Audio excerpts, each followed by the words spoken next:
नमस्कार। कहानियां वो ताकत हैं जो एक पल में किसी की छवि बना सकती है या बिगाड़ सकती हैं। नरेशन की इस दुनिया में एक नाम ऐसा है जिसने शब्दों से वो जादू रचा कि एक बड़े नेता को पप्पू का लेबल दे दिया गया।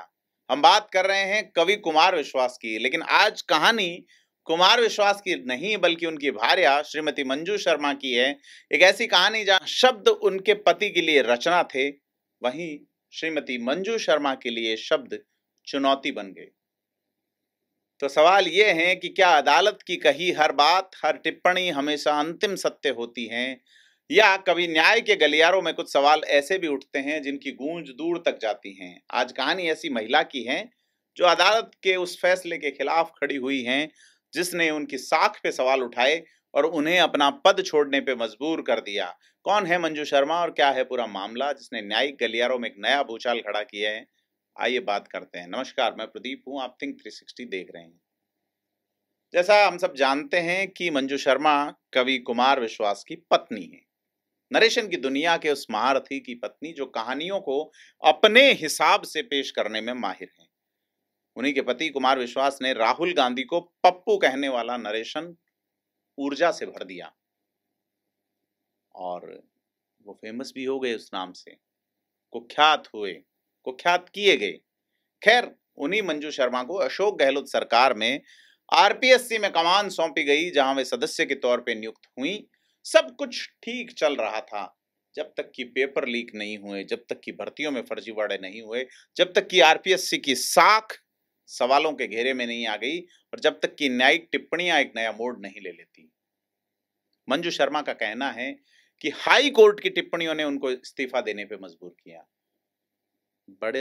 बड़ा आरोप एक बड़ी संवैधानिक संस्था पे। 15 सितंबर को राज्यपाल उनके इस्तीफे को मंजूर करते हैं, लेकिन कहानी यहाँ खत्म नहीं होती है। मंजू शर्मा अब उन न्यायालयी टिप्पणियों के खिलाफ खड़ी हुई हैं। उन्होंने डिवीजन बेंच में एक अपील दायर की है जिस पर अगले महीने सुनवाई संभव है।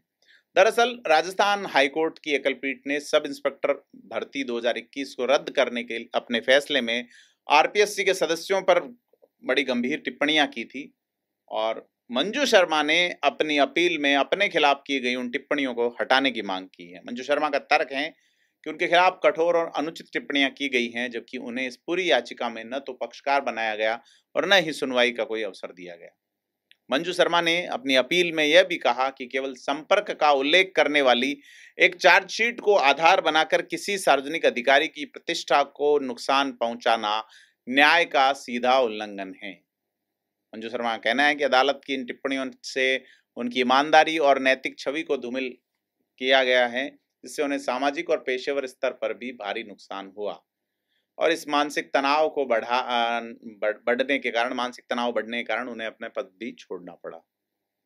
वो अपनी अपील में ये भी कहती हैं कि उनके खिलाफ बिना सुनवाई का अवसर दिए की गई ये टिप्पणियां प्राकृतिक न्याय के सिद्धांतों, डॉक्ट्रिन ऑफ नेचुरल जस्टिस और भारतीय संविधान के अनुच्छेद 14 और 21 का उल्लंघन है। अब बड़ी चीज ये है कि क्या कोर्ट किसी अधिकारी के खिलाफ टिप्पणी नहीं कर सकता? तो कर सकता है, कोर्ट को इतना अधिकार है। अब जिन अनुच्छेदों का उल्लेख यानी doctrine of natural justice, article 14 और आर्टिकल 21 का बताया गया है, क्या अधिकारियों को उसका उन्मोचन है? जी नहीं, ये प्रत्येक नागरिक को है।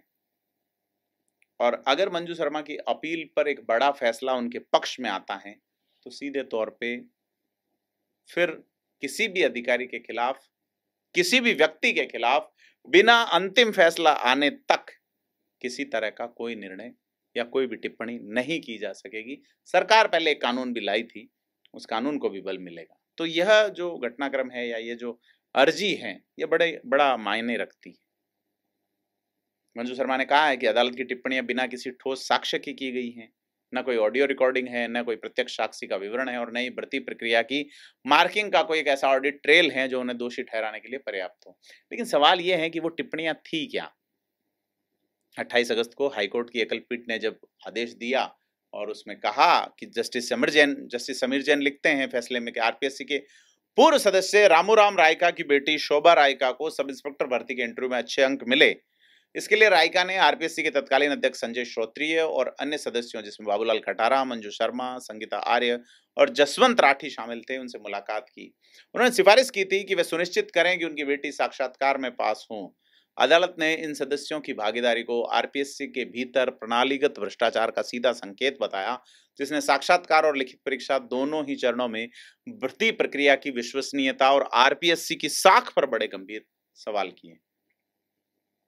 और एक तरफ अदालत की गंभीर टिप्पणियां, दूसरी तरफ इन्हीं टिप्पणियों को अनुचित और असंवैधानिक बताकर चुनौती देने वाली एक महिला मंजू शर्मा की अपील, ये सिर्फ एक कानूनी लड़ाई नहीं है, एक सार्वजनिक जो है वो व्यक्ति की एक व्यक्ति की साख और न्यायिक प्रक्रिया की निष्पक्षता पर उठने वाले एक सवालों का एक गहरा द्वंद्व है। तो बड़ा सवाल है कि क्या मंजू शर्मा अपनी प्रतिष्ठा पर लगे इस दाग को मिटा पाएंगी? क्या डिवीजन बेंच उनकी दलीलों से सहमत होगी या एकल पीठ की टिप्पणियां अपना निशान छोड़ जाएंगी? देखना यह है, और बड़ा दिलचस्प देखना है कि कानूनी लड़ाई किस मोड़ पे पहुंचेगी और आखिर में सत्य की किस धारा को बल मिलेगा, क्योंकि ये सिर्फ एक व्यक्ति की नहीं बल्कि न्याय और सच्चाई की एक और अग्नि परीक्षा है, जिसका परिणाम अभी भविष्य के गर्भ में है। आप इस पूरे मामले पर क्या सोचते हैं, हमें कमेंट में बताइए, और एक ऐसी ही पड़ताल के लिए थिंक 360 को सब्सक्राइब जरूर करें। धन्यवाद।